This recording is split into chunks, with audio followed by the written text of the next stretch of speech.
Welcome! I am the Overlord, and this is Draft-A-Pack! That's right, we're trying something a little different from the usual crack pack. This time we're going to talk about if each of these packs was our pack one, pick one, which card would we choose? So here we go, hang on tight.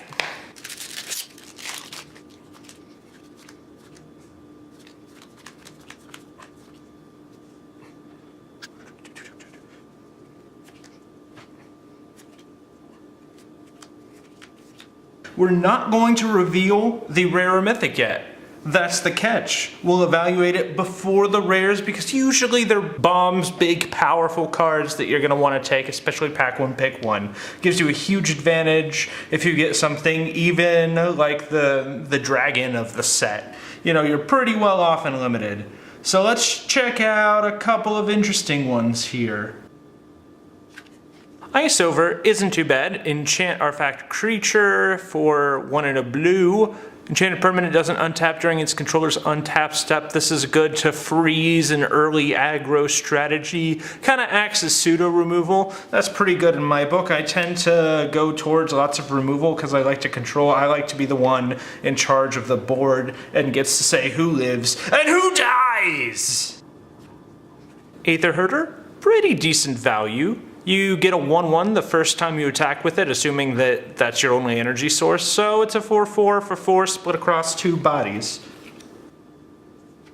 Chandra's Revolution deals 4 damage, tap target land. That land doesn't untap during its controller's untap step for 3 and a red, and the damage can only hit a creature. If you're desperate for removal or going heavy in red, then this isn't too bad. 4 damage will kill most things, especially early on, but it's not going to get around those big bomb cards that you might need. But you can mess up some of their early game tempo by tapping down one of their lands if you're on the play. Get this, play it turn 4, nuke something, and slow them down a little bit.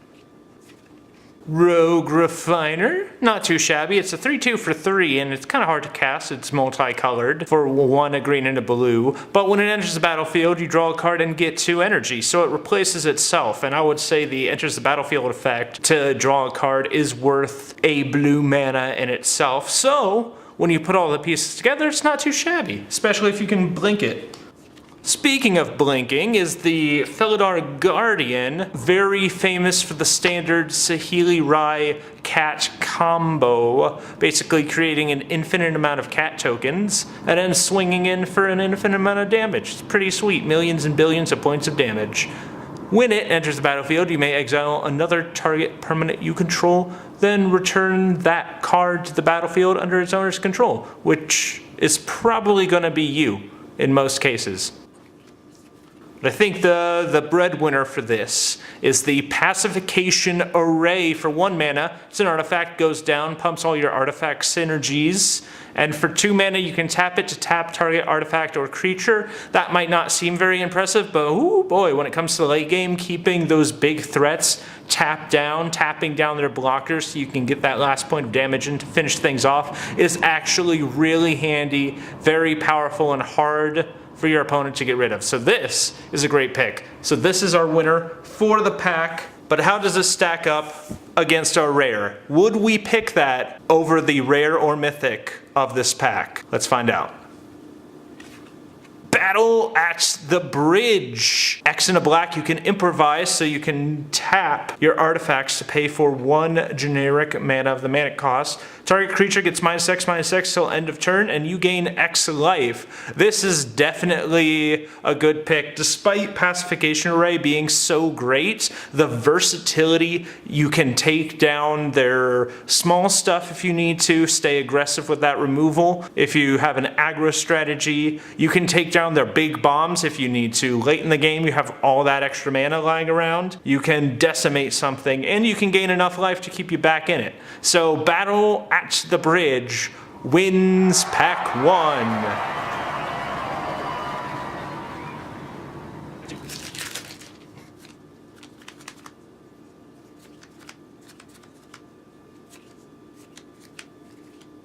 Alrighty, let's take a look here. Shock, solid and red, 1 mana, 2 damage. It's not going to do a whole lot later on if you let things drag on for too long, but you never know when you have that last 2 damage, you just need to push, and Shock will do the job. Instant speed, not too shabby. Conviction's worth talking about. You can enchant a creature to give it +1/+3, and you can pay a white to return Conviction to its owner's hand, so it negates the downside of the potential 2-for-1 if someone blows up your enchanted creature with an aura. Not too shabby, worth considering, maybe a filler card. Prey Upon, great, especially when you're in green, because most of your creatures are pretty big and pretty aggressive. Target creature you control fights target creature you don't control for 1 mana. That's pretty solid. It's very versatile. As long as you can keep creatures on the board, you can create a fight to your advantage. Trophy Mage, a 2/2 for 3. When Trophy Mage enters the battlefield, you may search your library for an artifact card with converted mana cost 3, reveal it, then put it into your hand, then shuffle your library. Not a bad way to tutor, especially if you're already in heavy artifacts and have some cheap artifacts to help you out. Maybe in your Kaladesh pack you get a Prophetic Prism and you can use it to fetch out your color fixing. Maybe you just get an implement or something that can help you kind of push the game a little more in your favor. You play it, it draws a card. It's not too shabby. But once again, this pack goes to Pacification Array. It's just having that control is really powerful. It doesn't seem like it in theory, but when you're playing the game, oh boy, it makes a world of difference. But how will Pacification Array number 2 stack up to the rare mythic of this pack? Ta-da! Heroic Intervention for 1 and a green. It's an instant. Permanents you control gain hexproof and indestructible until end of turn. While it is a neat combat trick, you know, if you play this game 1, your opponent's going to expect it game 2 and 3. It's not too difficult to play around, but ultimately I think the uncommon, the underdog, Pacification Array wins pack 2. It took a couple packs, but there you go, buddy. You got it. And then, the third pack you would open is a Kaladesh pack. So let's check out Kaladesh proper.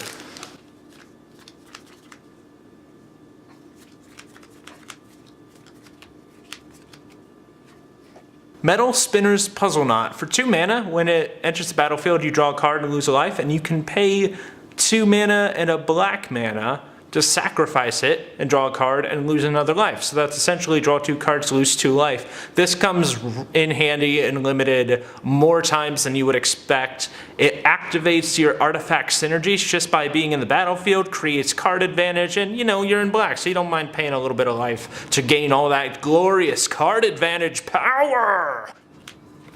Appetite for the Unnatural. Some may say cards like this is a sideboard card. For 2 and a green, destroy target artifact or enchantment, you gain 2 life, but considering that this is an artifact heavy set and there's going to be a lot of artifact creatures your opponent has out on the field, this can do really good, especially if your opponent tries to play a Metalwork Colossus or something crazy like that. Fragmentize. Destroy target artifact or enchantment with converted mana cost 4 or less. A little less versatile, not an instant speed like our Appetite for the Unnatural. Nonetheless, you can hit most artifacts and it only takes an investment of 1 white mana. Fairgrounds Warden. This is the one to contest the rare of the pack. This little Dwarf Soldier, 1/3 for 2 generic and 1 white mana. When Fairgrounds Warden enters the battlefield, exile target creature an opponent controls until it leaves the battlefield. It's like an off-brand Oblivion Ring or Banishing Light stapled to a creature. That's just really good value right there. And it's both a creature, so a threat, 1 damage each turn if they don't have anything to defend against it, and it removes their biggest threat while you're at it.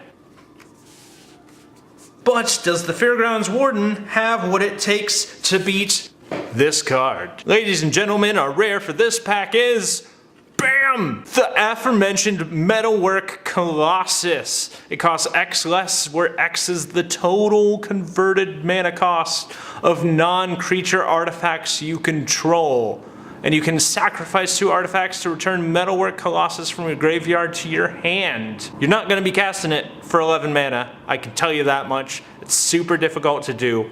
It really relies on a lot of non-creature artifacts to get the cost down to something doable, like maybe a 7 or an 8 cost, and even then that's pretty late game.